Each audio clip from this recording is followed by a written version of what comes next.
It's your favorite Whitepaper Whisperer, Girl Gone Crypto, and to celebrate Ethereum 2.0 Phase 0 launching, I decided to make my next Whitepaper ASMR video none other than the Ethereum Whitepaper. So, you guys may notice a few differences from the Bitcoin Whitepaper video. I realized after the fact that it felt very bright, and I know for me, when I'm watching ASMR and trying to go to sleep, I want it to be calming and soothing, so I ordered a new backdrop, and I'm filming this in like a little bit darker settings on my camera, so you'll have to let me know what you think. There's an ambulance. I don't know if you can hear that. So again, today I've got the white paper here in a white binder that I'll be reading from.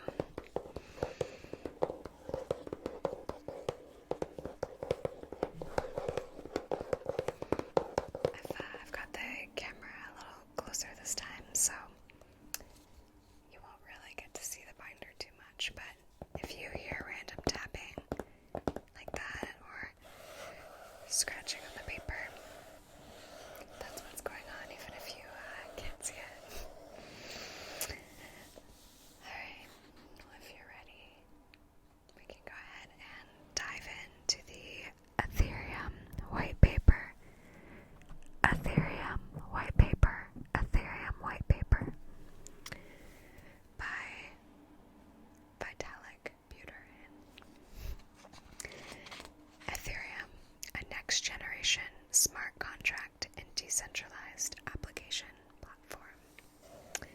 When Satoshi Nakamoto first set the Bitcoin blockchain into motion in January 2009, he was simultaneously introducing two radical and untested concepts. The first is the Bitcoin, a decentralized peer-to-peer online currency that maintains a value without any backing, intrinsic value, or central issuer.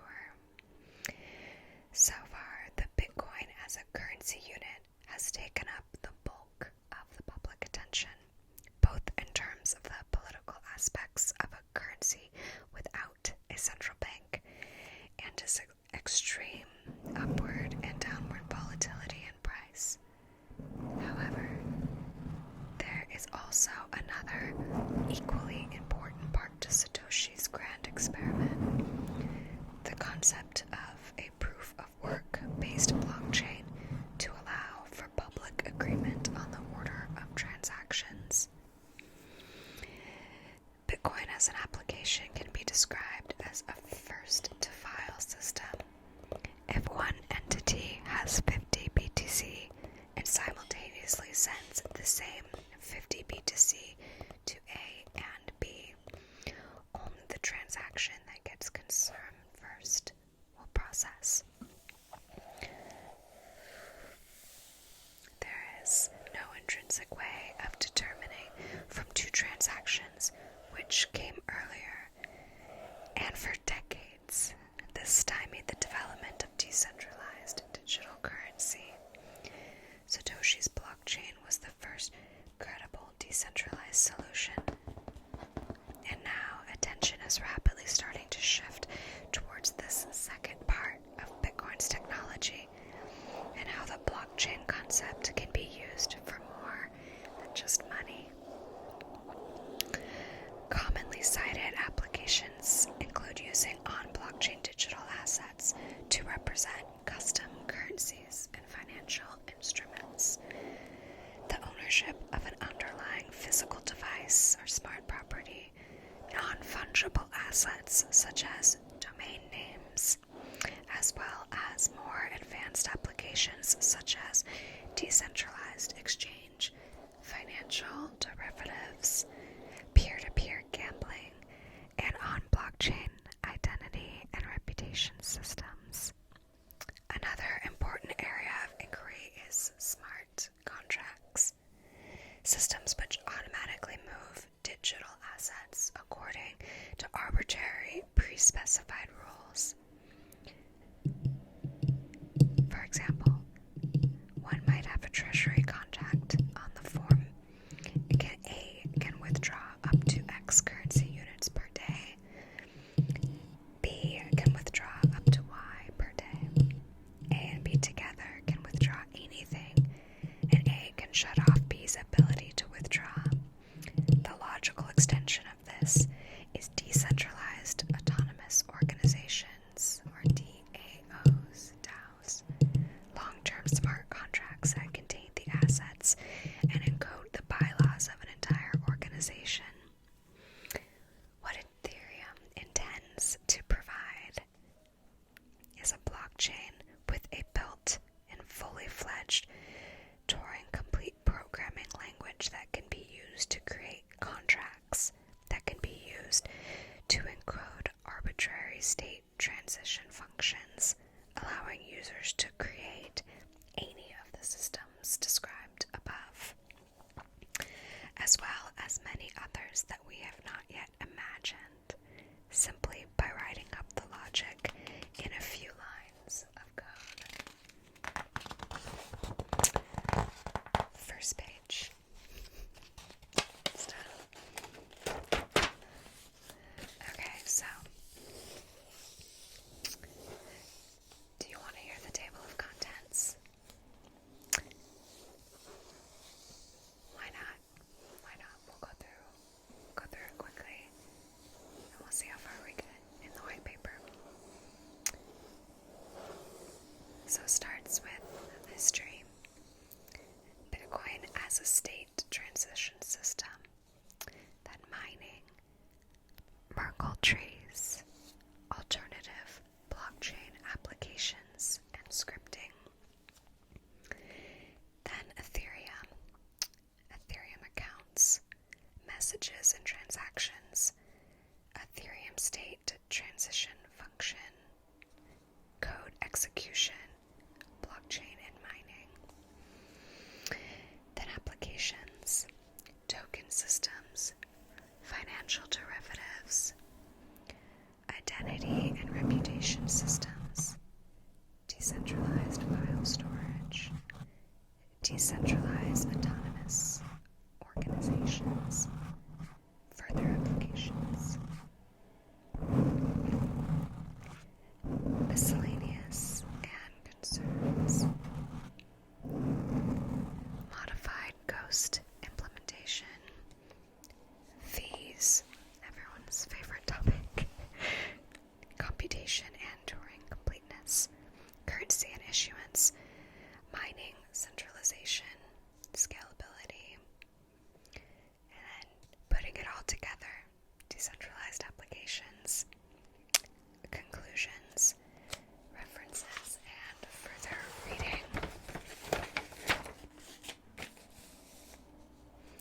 History.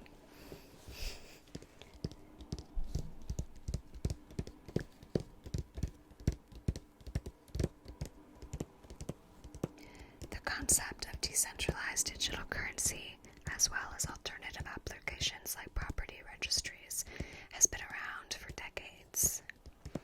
The anonymous e-cash protocols of the 1980s and the 1990s, mostly reliant on a cryptographic primitive known as blinding, provided a currency with a high degree of privacy, but the protocols largely failed to gain traction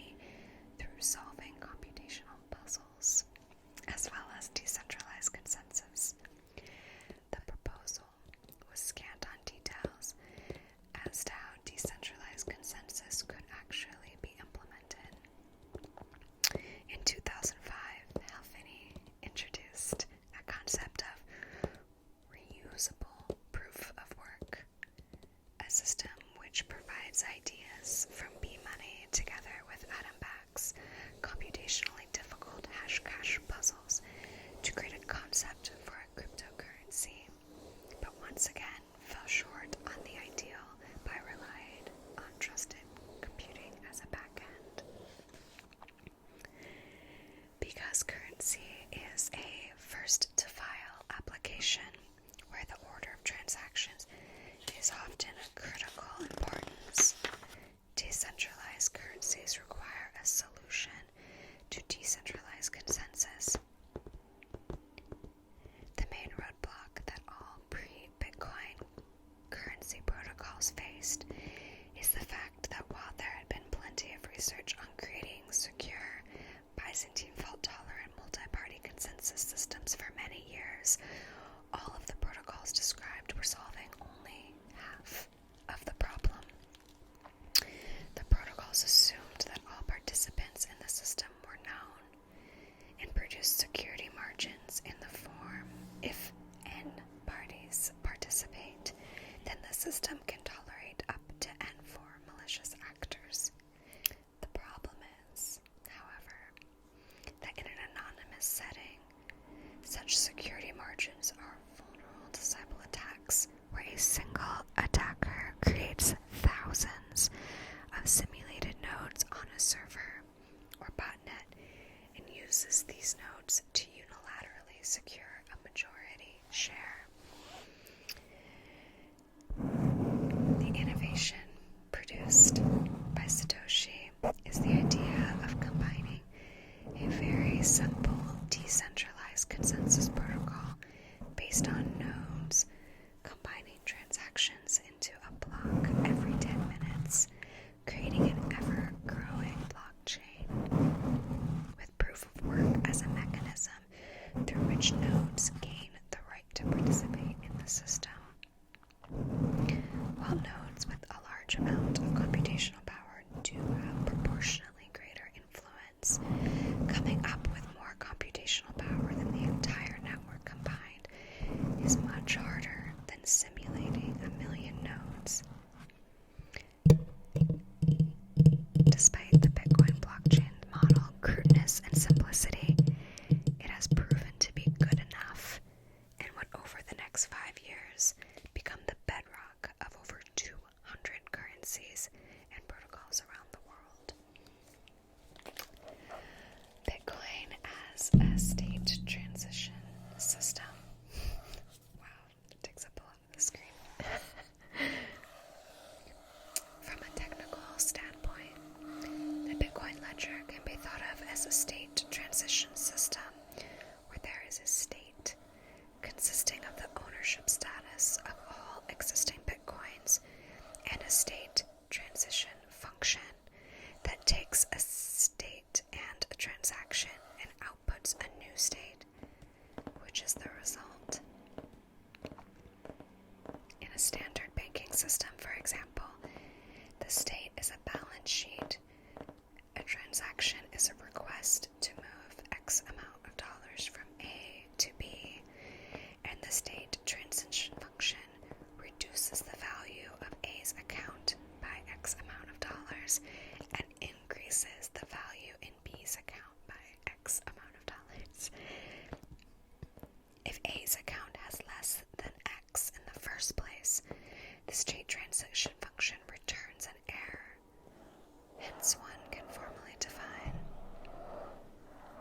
The state in Bitcoin is the collection of all coins, technically unspent transaction outputs, or UTXO, that have been minted and not yet spent, with each UTXO having a denomination and an owner defined by a 20-byte address, which is essentially a cryptographic public key. A transaction contains one or more inputs, with each input containing a reference to an existing UTXO and a cryptographic signature produced by the private key associated with the owner's address, and one or more outputs, with each output containing a new UTXO to be added to the state.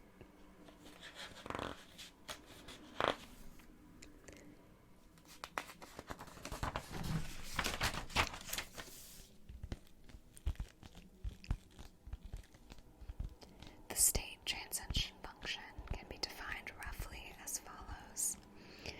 For each input in TX,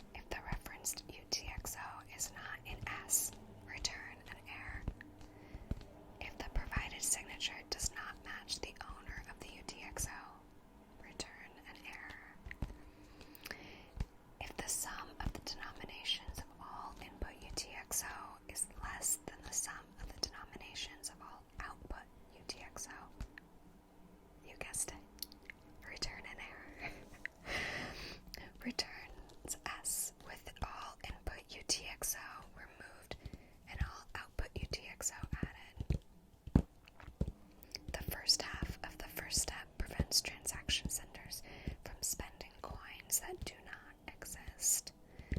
The second half of the first step prevents transaction senders from spending other people's coins, and the second step enforces conservation of value. In order to use this for payment, the protocol is as follows. Suppose Alice wants to send 11.7 BTC to Bob. First, Alice will look for a set of available UTXO that she owns that totals up to at least 11.7 BTC. It's so funny to think that 11.7 BTC was used as this kind of small example. Now that's quite a bit of money. Realistically, Alice will not be able to get exactly 11.7 BTC. Say that the smallest she can get is 6 plus 4 plus 2 equals 12. She then creates a transaction with those 3 inputs and 2 outputs. The first output will be 11.7 BTC with Bob's address as its owner, and the second output will be the remaining 0.3 BTC change with the owner being Alice herself. Mining.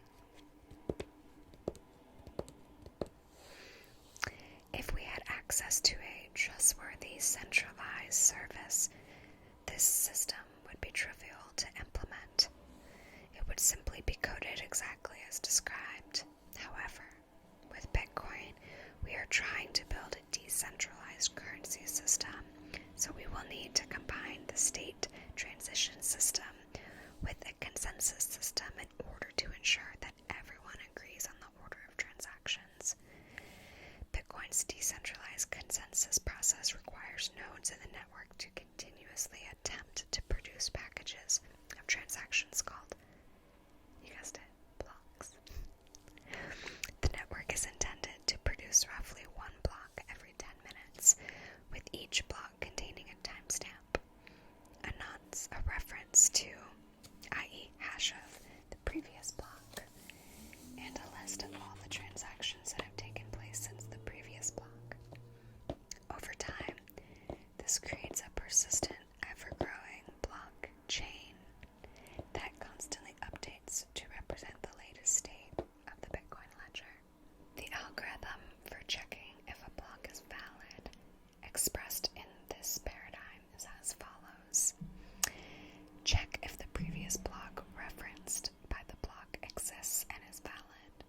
Check that the timestamp of the block is greater than that of the previous block and less than 2 hours into the future. Check the proof of work on the blocks is valid. Let S be the state of the end of the previous block. Suppose TX is the block's transaction list with N transactions. Return true and register as the state at the end of the block. Essentially, each transaction in the block must provide a state transition that is valid. Note that the state is not encoded in the block in any way. It is purely an abstraction to be remembered by the validating node and can only be securely computed for any block by starting from the genesis state and sequentially applying every transaction in every block. Additionally, note that the order in which the miner includes transactions into the block matters. If there are 2 transactions, A and B, in a block, such that B spends a UTXO created by A, then the block will be valid if A comes before B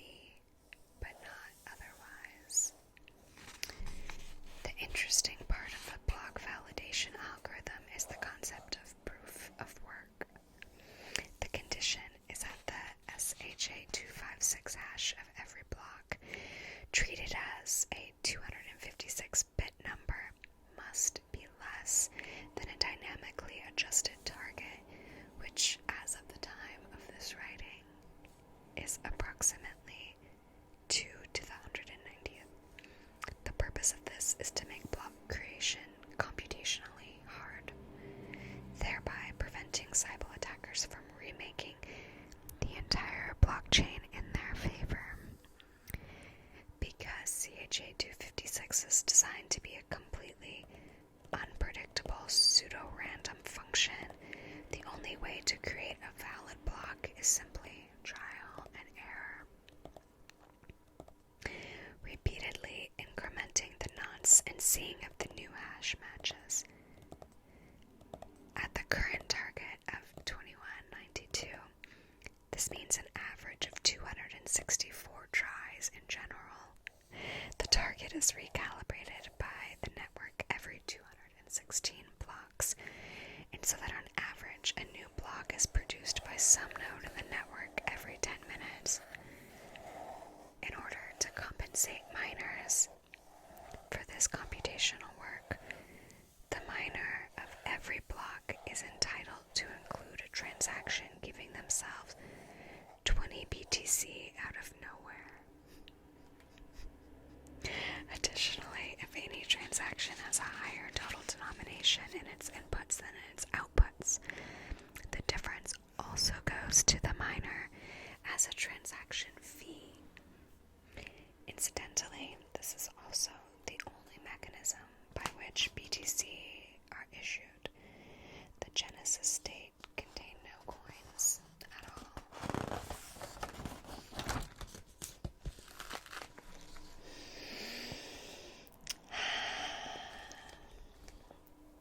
In order to better understand the purpose of mining, let us examine what happens in the event of a malicious attacker.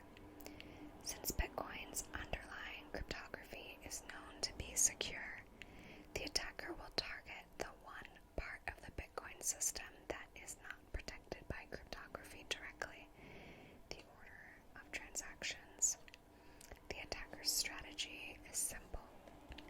I find it very interesting that Vitalik is laying out how to attack Bitcoin. Send 100 BTC to a merchant in exchange for some product, preferably a rapid delivery digital good. Wait for the delivery of the product. Again, it's just so funny. Looking back, what kind of digital product would you spend 100 BTC on right now? It's just crazy. Okay, number 2, wait for the delivery of the product. 3, produce another transaction sending the same 100 BTC to himself. Try to convince the network that his transaction to himself was the one that came first. Once step 1 has taken place, after a few minutes, some miner will include the transaction in a block, say block number 270,000. After about an hour, 5 more blocks will have been added to the chain after that block, with each of those blocks indirectly pointing to the transaction and thus confirming it.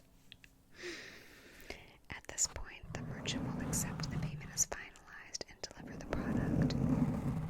Since we are assuming this is a digital good, delivery is instant.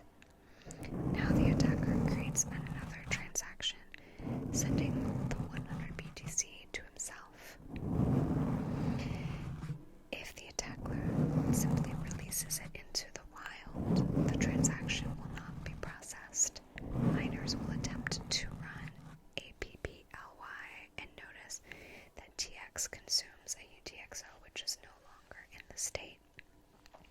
So instead, the attacker creates a fork of the blockchain, starting by mining another version of the block 270,000 pointing to the same block 269,999 as a parent, but with the new transaction in place of the old one. Because the block data is different, this requires... I lost my place from... Oh, here we go. Because the block data is different, this requires redoing the proof of work. Furthermore, the attacker's new version of block 270,000 has a different hash, and so the original blocks 270,001 to 270,005 do not point to it. Thus, the original chain and the attacker's new chain are completely separate.